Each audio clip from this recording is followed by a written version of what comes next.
2022 کے درمیان جو انکریز آئی ہے تو پاکستان کے اوپر تو اس کا ایفیکٹ ہوا ہی ہے. یعنی آپ کا فلڈز کی وجہ سے جیسے میں نے عرض کیا کہ آپ کی کافی یعنی فصلیں تباہ ہو گئیں.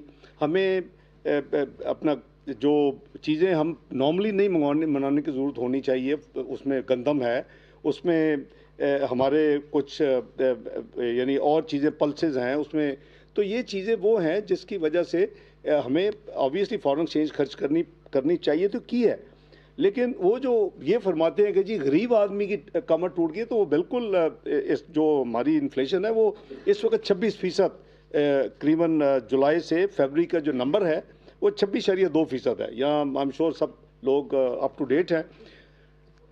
ایوریج جولائی سے فیبری کی بات کر رہا ہوں اب ثناء اللہ صاحب.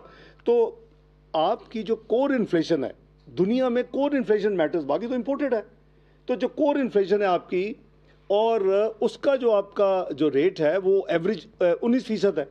یعنی بٹوین اربن اینڈ رورل اس کی 19% کے قریب ہے.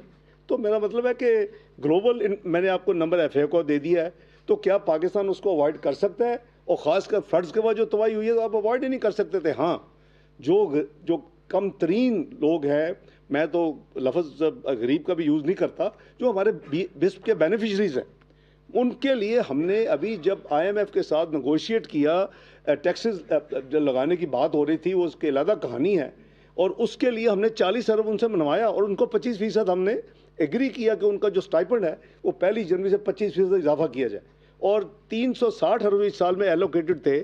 ان مشکل ترین حالات میں بھی ان کا خیال رکھا گیا, اور ہم نے اس کو 400 ارب کیا, اور ان کی کانسیپٹ ہم نے لی ان کے جانے سے پہلے. پارٹ آف دی یہ اس ریویو کا حصہ ہے 9ویں کا, اور ان کو جتنے بینیفیشری ہیں ان کو 25% 1 جنوری 2023 سے یہ انکریمنٹ ان کو ملے گی اور مل رہی ہے.